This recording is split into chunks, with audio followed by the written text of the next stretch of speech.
पास में रह चुकी। अच्छा, लगता तो ऐसे है कि जैसे सीधे जंगल से चली आ रही।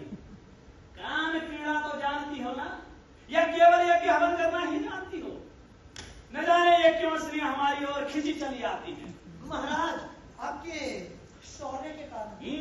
जब भी हम रथ से नगर की ओर निकलते हैं तो अट्टालिकाएं स्त्रियों से खचाखच भग जाती है। महाराज, आपको निहारने के लिए तुम भी हमारी ओर खिंची चली आई हो, जैसे लक्ष्मी नारायण की ओर, अदिति कश्यप की ओर, शकुंतला दुष्यंत की ओर, जानकी राम की ओर, गंगा सागर की ओर।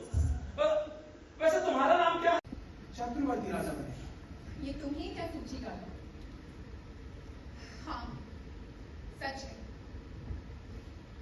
आश्रम में एक बार एक सन्यासी महात्मा आए थे। वो ज्योतिष जानते थे। उन्होंने ही ये भविष्यवाणी की थी। इससे तुम्हारे लिए मुझे किसी राजा के हाथ में सौंप देना आसान हो जाएगा। चक्रवर्ती राजा बनने की लालसा किस राजा के दिल में नहीं होगी? ये भी कैसी विडंबना है नकारा? जो व्यक्ति पहले से ही राजा है, लोगों पर राज करता है, वो चक्रवर्ती राजा बनना चाहता है, अश्वमेध के घोड़े दौड़ाता है, राजा से चक्रवर्ती राजा। किंतु महत्वाकांक्षा न होना तो स्वाभाविक है मानी।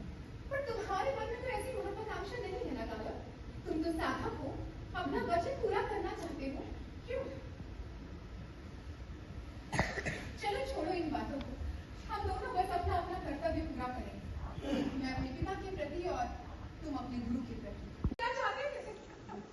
अयोध्या नरेश भी मुझे सुखी देखना चाहते हैं। ये चारों तरफ से मुझे सुखी सुख मिल रहा है, सुख की वर्षा हो रही है। पहले तो तुम इस तरह बातें नहीं किया करती थी माधवी। पहले संसार में बस सुनना नहीं आया था ना काला। जब मेरे के साथ ही मेरा बच्चा मुझसे छिन गया। माधवी, तुम उसे अपना बच्चा क्यों समझती हो? तुमने राजा को एक बस राजकुमार जुटाया है बस, और यही हमारा अनुबंध था। न जाने जब मेरा बेटा चक्रवर्ती राजा बनेगा तो मैं कहाँ पर होंगी? हम कहाँ होंगे काला? महाराज ने आपको याद किया है देवी। मेरे लिए क्या आदेश है? महाराज ने कहा है, संभवतः आप अभी इस स्थिति में नहीं कि यात्रा कर सकें। इसलिए महाराज ने कहा है, जब मौसम की समाप्ति के दिनों तक आप अयोध्या में निवास कर सकती हैं। हम महाराज की कृपा है। तुमने सुना काला? मैं कुछ दिन और अयोध्या में रह सकती हूँ, बस सुहरा के पास। अनुबंधन के अनुसार महाराज ने अपना वचन पूरा किया, घोड़े जुटा दिए और देवी को मुक्त कर दिया। इसलिए अब देवी राजप्रसाद में न रहकर प्रासाद के बाद अतिथि मंडप में रहेंगे। बेटा अंतःपुर में रहेगा और माँ बाहर अतिथि गृह में। इस भांति माँ स्वास्थ्य लाभ करेगी। महाराज को भी मेरे सुख की बड़ी चिंता है। और कोई आदेश दिया है महाराज ने? महाराज देवी से प्रसन्न है। उन्होंने कहा है कि मुनि कुमार के प्रति अपना वचन पूरा करने के बाद भी वे आपको अपनी पटरानी बनाने के लिए तैयार हैं। क्या आज्ञा है देवी? महाराज को प्रणाम कहना। उनसे कहना कि माधवी भी वचनबद्ध है। अपना वचन पूरा करने के बाद वो राज प्रासाद के बाहर आ गई। अब अयोध्या में रहने का कोई प्रयोजन नहीं है। मैं आज ही यहाँ से चली जाऊंगी। महाराज को इस बात का खेद है कि आप उनसे मिले बिना, विदा लिए बिना महलों से बाहर चली आई। यही उचित था। क्या महाराज से विदा नहीं लेंगी?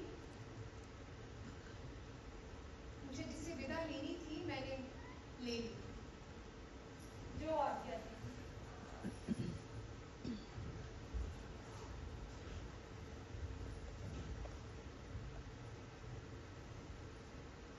मैं तुम्हें एक बात बताऊं काला? कहो माधवी। उन्हीं दिनों में एक दिन प्रभात बेला में अचानक मेरी नींद टूट गई।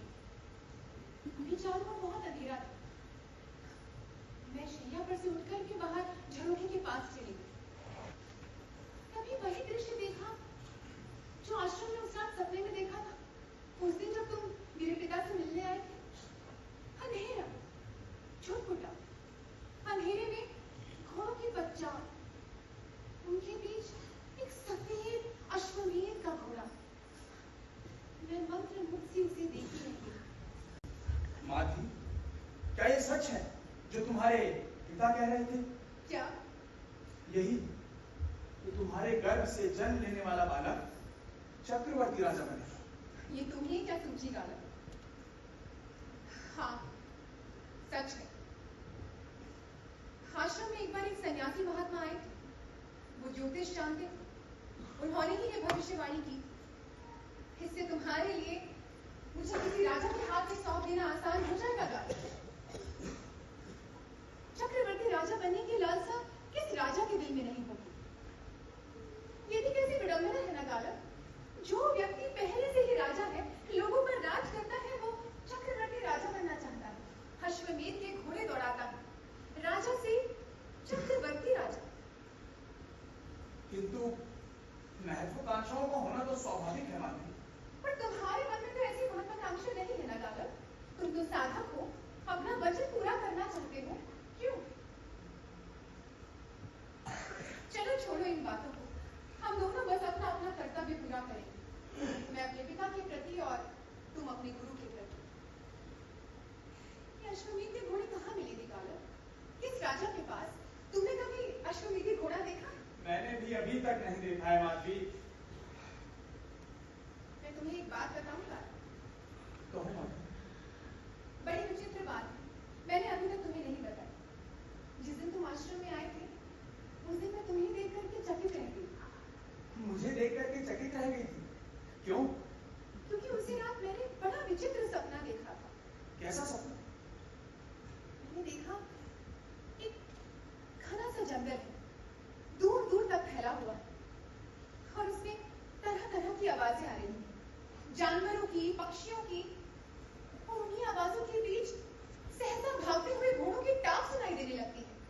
फिर मैं देखती हूँ कि पेड़ों की घनी छांव के बीच में से एक घोड़ा निकल करके आ रहा है, सफेद रंग का। फिर दो, फिर तीन, फिर न जाने कितने ही घोड़े, सभी सफेद रंग के। सभी एक पात में आकर खड़े हो जाते हैं, एक पात, फिर एक और पात। सफेद घोड़ों की जैसे पातें लगती जा रही थी। फिर क्या हुआ माधवी? फिर घोड़ों की पातों के बीच में से एक युवक निकल करके आया, बाल बिखरे हुए और कपड़ों पर धूल ही धूल। उसने मुझे देख करके मेरी ओर कदम बढ़ाए, जैसे मुझसे कुछ कहना चाहता हूँ, पर सहसा वो फिर घोड़ों की पातों के बीच में खो गया और मैं आंखें फाड़े उसे देखती रह गई।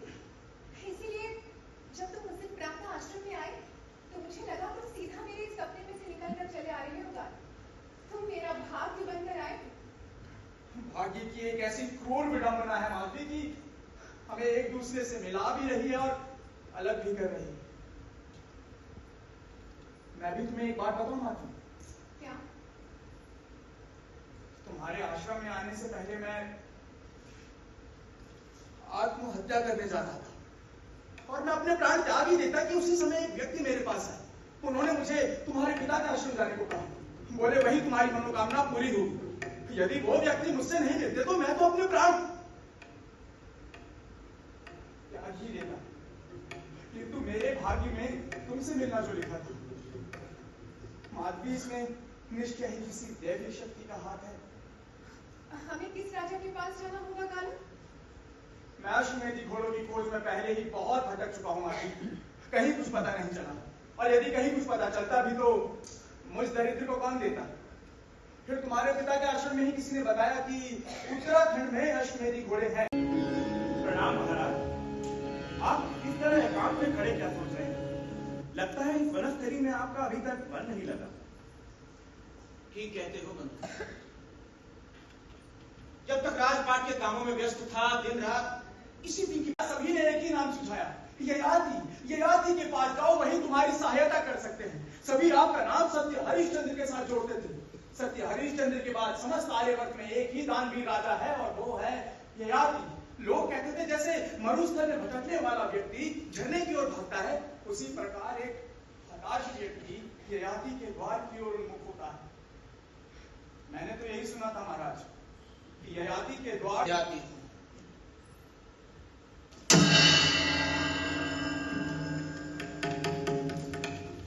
माधवी को बुलाओ।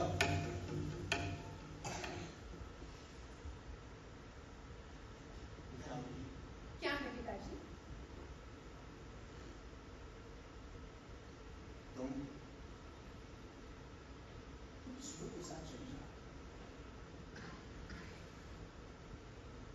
समझी नहीं पिताजी। ये युवक तुम्हें सब समझा देगा।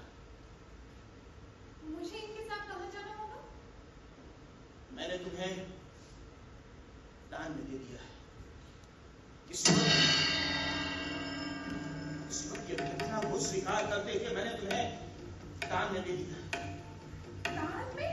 हाँ, मैंने तुम्हें दान स्वरूप इसे भेंट कर दिया है और अब तुम्हारे ही माध्यम से इस युवक की प्रतिज्ञा पूरी होगी। इससे बढ़कर मैं तुम्हारे और कुछ नहीं, इसके गर्भ से उत्पन्न होने वाला बालक चक्रवर्ती राजा बनेगा। इसे पाकर कोई भी राजा धन्य होगा। तुम निसंकोच से ले जा सकते हो।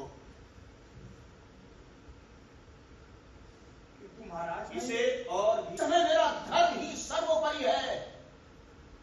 मैं आपका अभिप्राय अभी नहीं समझी पिताजी। ये ये सब क्या हो रहा है? ये युवक तुम्हें सब समझा देगा। ये बड़ा ही कर्तव्यपरायण युवक है। ये अपने गुरु के प्रति उतना ही निष्ठावान है जितना कि तुम अपने पिता के प्रति निष्ठावान हो। मणि कुमार, तुमने ये आप क्या कह रहे हैं महाराज? अपनी पुत्री को घर से बाहर निकाल रहे हैं। आप इस युवक को भी ठीक से जानते भी नहीं। ये युवक बड़ी आशा लेकर तुम्हारे पास आया है। ये आप ठीक नहीं कर रहे हैं महाराज। आपका अपनी संतान के प्रति भी कुछ कर्तव्य थे। माधवी मेरी पुत्री है। अपने पिता के प्रति अपने कर्तव्य को भली भांति जान। मैं अपनी परीक्षा में उत्तीर्ण हूँ। अब मैं स्वतंत्र हूँ। हाँ माधवी, ऐसा ही है। मैं सचमुच बहुत प्रसन्न हूँ। तुम अपनी कहो। तुम तो आश्रम से सीधा अपने पिता के पास गई थी। उन्होंने क्या कहा?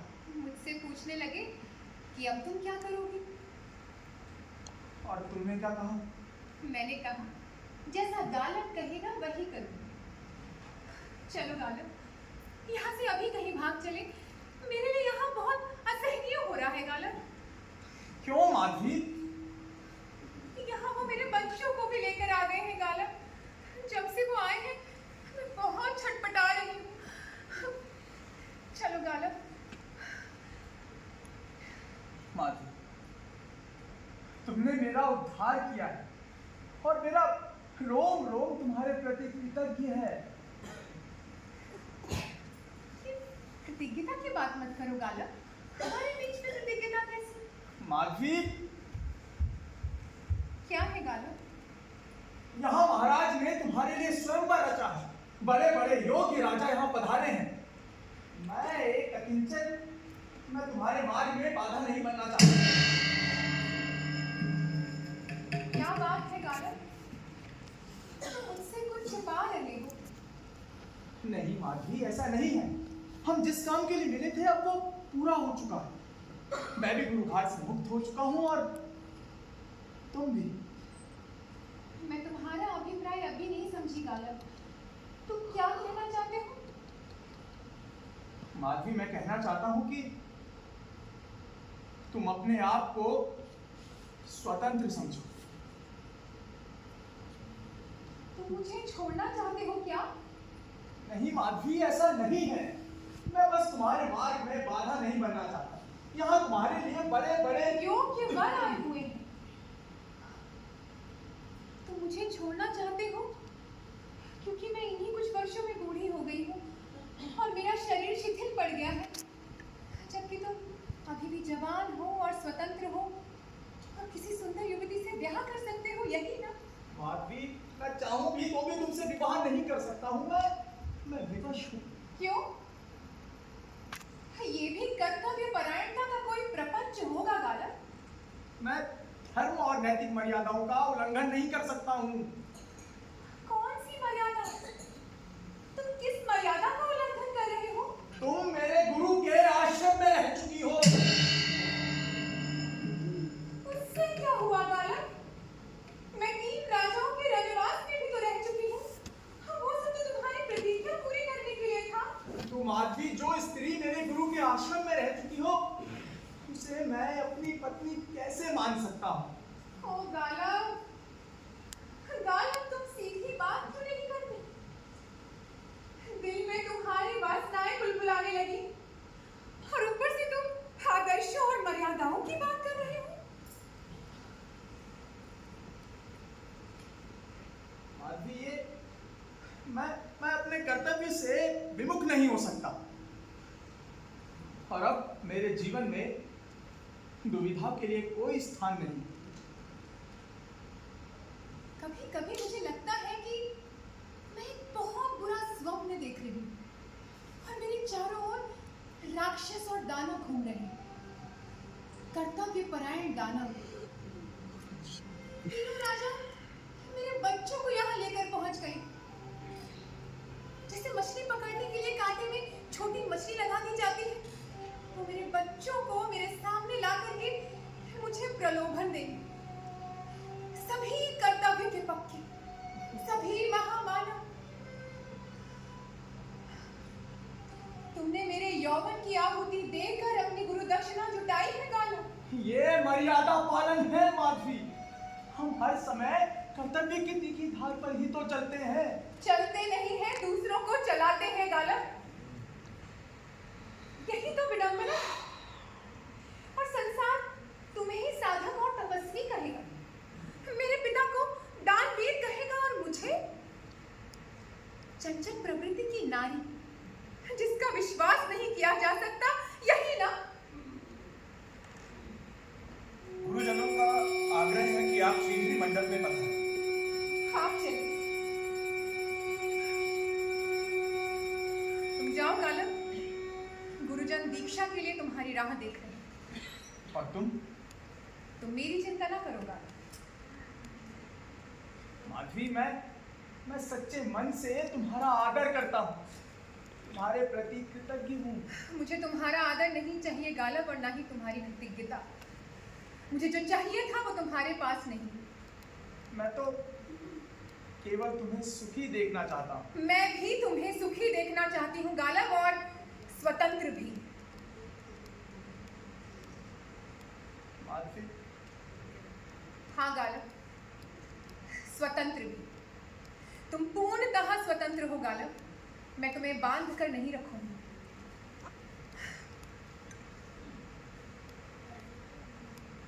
वो दिन भूल गए गालव जब तुम कहा करते थे कि तुम मेरे महलों के आसपास मंडराते रहे हो ताकि तुम्हें मेरी छाया भी दिख जाए। मैं वही माधवी हूँ गालव। तुम किस माधवी के लिए छटपटाते रहते थे? मैं केवल तुम्हारे लिए बस एक माध्यम थी। जब तुम मेरे सामने अनुनय विनय कर रहे थे तब भी तुम मुझसे झूठ बोल रहे थे। तुमने केवल एक ही व्यक्ति से प्रेम किया है गालव, और वो अपने आप से। पर मैं तुम्हें पहचानते हुए भी ना पहचान सकी। मैं सारा समय यही समझती रही कि गालव सच्ची साधना और निष्ठा वाला व्यक्ति है। तुम भी गुरुजन जैसे ही निकले गालव। तुम सचमुच एक दिन ऋषि गालव बनोगे।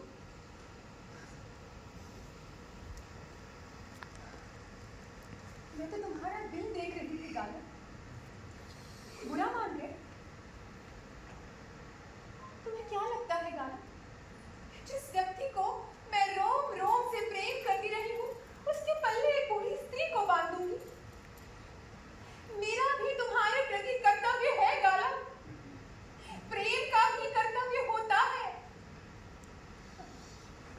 तुम निश्चिंत हो जाओ, तुम सचमुच स्वतंत्र हो। मैं तुम्हारी पत्नी नहीं बन सकती गालव। शरीर की शिथिलता तो दूर हो सकती है। अनुष्ठान करके मैं फिर से युवती बन सकती हूँ, पर दिल से तो मैं युवती नहीं हूं ना। मैं तो वो माँ हूँ जिसकी गोद बार बार भरती गई और खाली होती गई। अब तो संतान धारण करने से ही मुझे डर लगता है। संतान धारण करने का मेरे लिए केवल एक ही अर्थ है, अपने बच्चे को खो देना। ऐसी स्त्री तुम्हारी किस काम की गालव?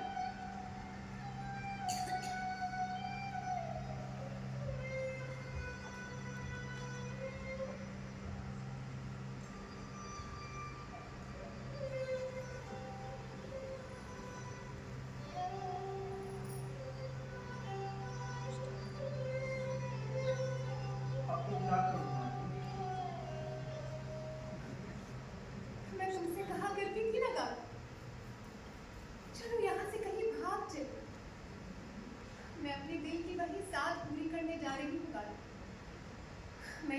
भाग रही हूँ। नहीं माधवी, तुम अपना पहला रूप धारण कर लो। तुम फिर से अनुष्ठान कर लो।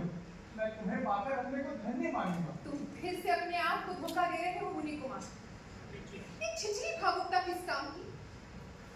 यौवन और रूप तो मिल जाएंगे, पर अपने इस दिल का क्या करूंगी जो छलनी हो चुका है? माधवी, मैं तुमसे तुम भावुक हो रहे हो मुनि कुमार। तुमने अपना कर्तव्य निभाया, अब मुझे मेरा कर्तव्य पूरा करना है। ये संसार बड़ा विशाल है गाला, इसमें निश्चय ही मेरे लिए कोई स्थान होगा। तुम जाओ, गुरुजन तुम्हारी राह देख रहे हैं गाला। तुम्हें युगों युगों तक मेरा आशीर्वाद मिलता रहे। मैंने अपनी भूमिका निभाई।